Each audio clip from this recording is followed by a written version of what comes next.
Assalamualaikum warahmatullahi wabarakatuh. Jumpa lagi dengan saya, Dian Baby Alifiansah, di pelajaran fisika. Oke, hari ini kita akan mempelajari mengenai fisika di materi kelas 11, yaitu bab pertama, keseimbangan dan dinamika benda tegar. Nah, di dinamika benda tegar ini ada yang namanya dinamika rotasi, seperti yang kita pelajari di sekolah.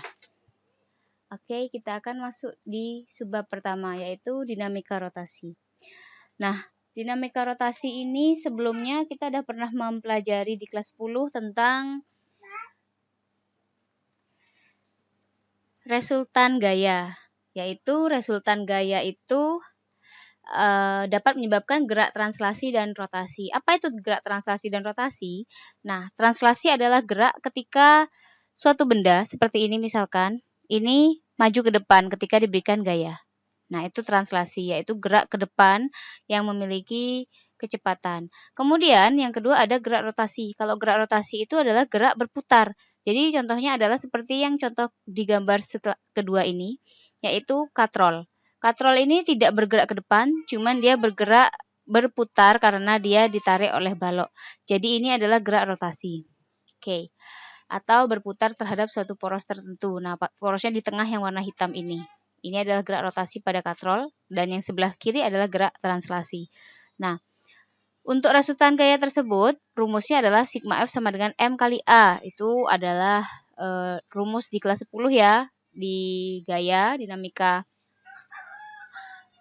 gerak atau dinamika gaya, yaitu F sama dengan M kali A, di mana F sama dengan gaya sama dengan massa dikalikan percepatan. Oke. Kemudian di pelajaran kelas 11 ini kita akan pelajari tentang torsi atau momen gaya. Di mana torsi adalah ukuran kecenderungan sebuah gaya untuk memutar suatu benda tegar terhadap suatu titik poros tertentu. Nah, contohnya ada di sini. Nah, ini kita akan pelajari tentang torsi dan momen inersia.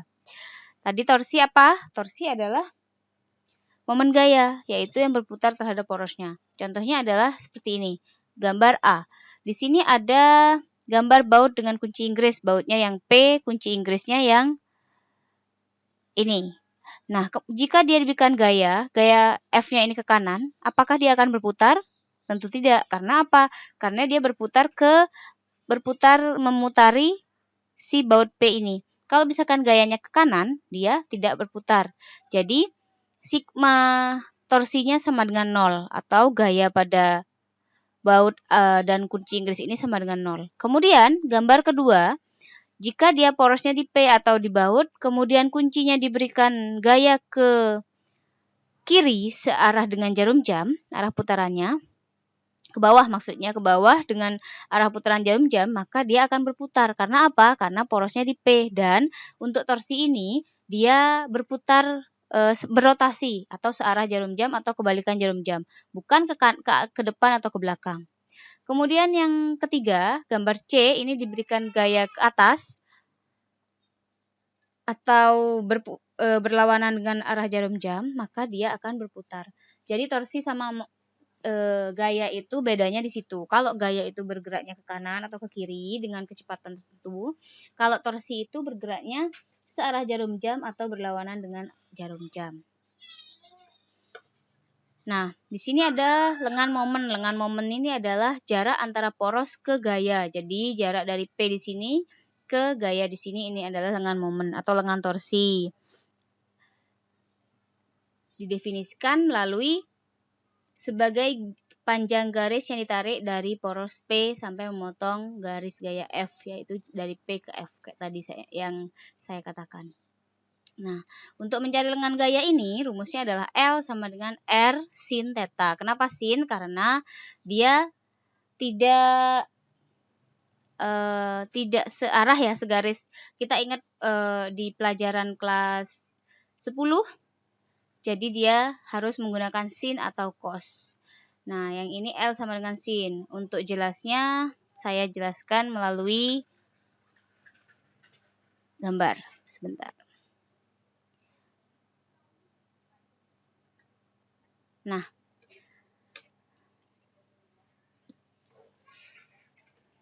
Kenapa sin atau cos? Itu udah pernah dibahas ya di kelas 10. Kenapa sin atau cos? Jadi kalau misalkan di sini ini ada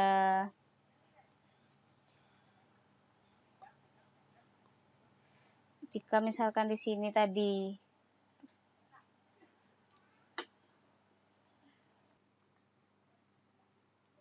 jadi ini contohnya. Tadi kita anggap ini bautnya, kemudian ini mengarah ke kunci Inggrisnya. Nah, di sini adalah F atau gaya yang diberikan. Maaf gambarnya jelek karena saya tidak bisa menggambar. Nah, tadi di situ ada gaya ke sini.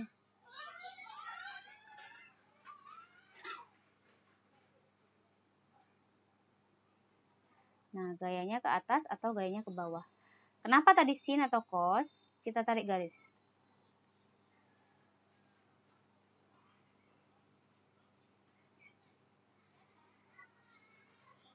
Ini seperti di kelas 10. Jadi di sini sudutnya adalah di sini aslinya.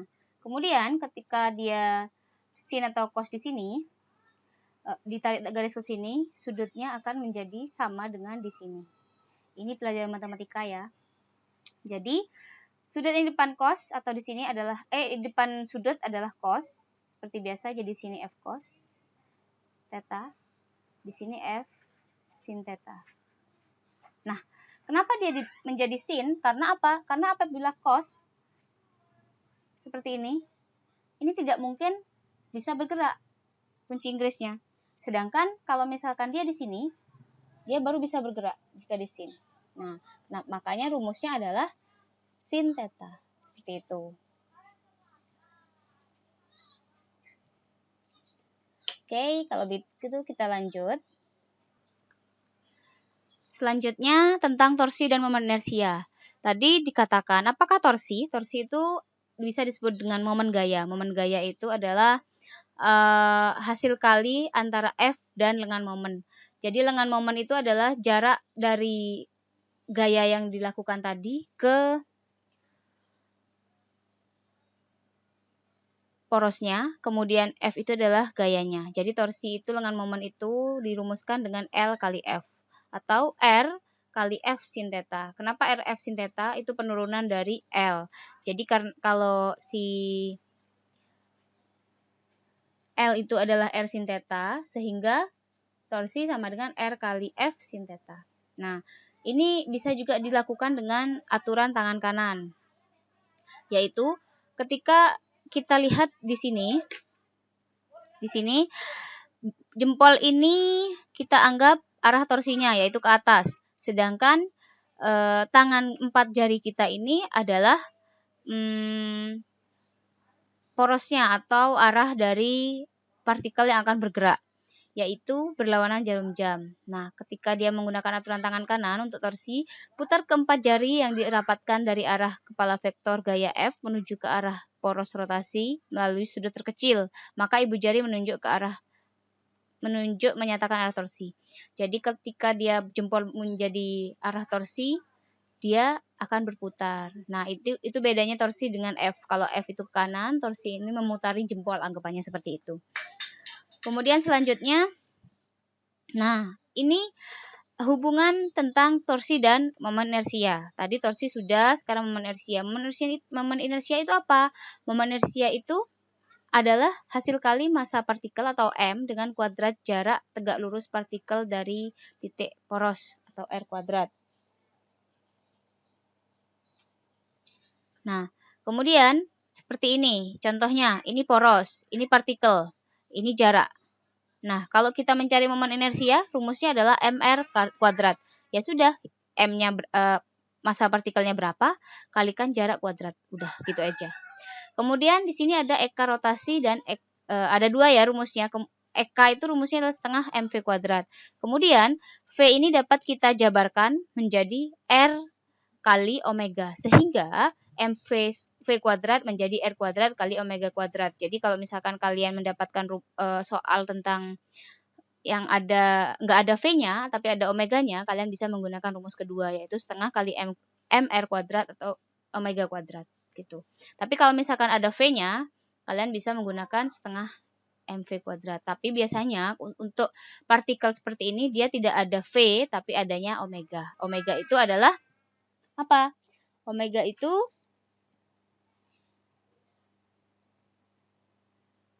adalah kecepatan sudut. Jadi kecepatan sudutnya berapa dimasukkan dan dikalikan jarak atau jari-jari antara poros ke massa. Kemudian kayak ini, misalkan dia ada lebih dari satu momen inersia seperti ini. Ini contoh gambar dari kerucut. Nah, kita anggap kerucut itu banyak partikel. Kalau banyak partikel, rumusnya tinggal disigmain aja, dijumlah. Jadi momen inersia sama dengan sigma mr kuadrat. Jadi tergantung partikelnya ada berapa, itu kita ambil semuanya. Kita tambahkan saja. Nah, selanjutnya ini ada contoh soal. Seorang ahli mesin sedang mendesain suatu bagian mesin yang terdiri dari 3 penyambung yang dihubungkan oleh 3 penopang ringan. Seperti ini gambarnya.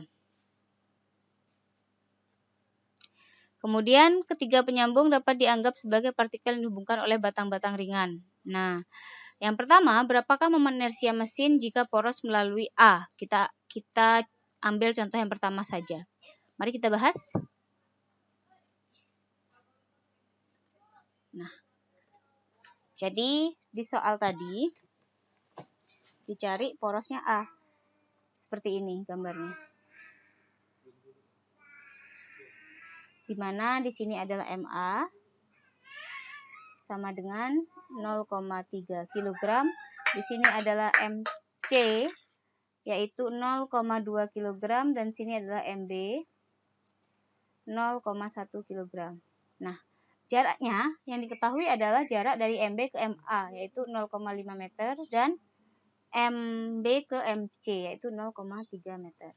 Porosnya di mana? Porosnya di A. Kalau poros di A di sini, berarti yang dihitung adalah B dan C saja. Kenapa? Karena A pasti diam. Yang B dan C. Yang B dan C ini memutari A, yang B yang memutari A, dan C juga memutari A. Sehingga kita pakai rumusnya I sama dengan sigma MR kuadrat. Yaitu MA kali,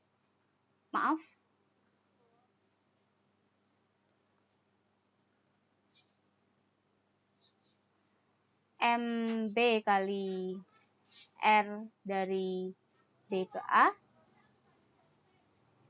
ditambah dengan MC kali RC ke A. Nah, RB ke A udah ada, yaitu 0,5 meter.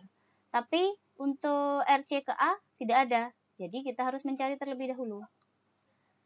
Karena ini siku-siku, jadi kita mencarinya dengan Pitagoras. Nah, untuk Pitagoras di C berarti RCA sama dengan akar RBA dikurangin RBC. Karena RBA ini kuadrat, jangan lupa. Karena RBA adalah bidang miring. 0,5 kuadrat dikurangin 0,3 kuadrat. Jadi akar 0,16 sama dengan 0,4 meter. Ini bisa juga pakai prinsip Pitagoras yang 3, 4, 5. Jadi di sini 3, di sini 4, dan di sini 5. Tinggal tambah 0 aja. Kita masukkan MB berapa? MB 0,1. Ini kuadrat, jangan lupa. Kali RBA 0,3 kuadrat ditambah MC-nya 0,2 kali 0,4 kuadrat. 0,1 dikali dengan 0,3 kali 0,3 0,09 ditambah 0,2 kali 0,16. Berapa hasilnya?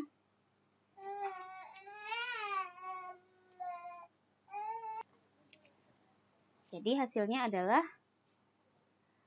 0,009 ditambah 0,032. Berapa hasilnya?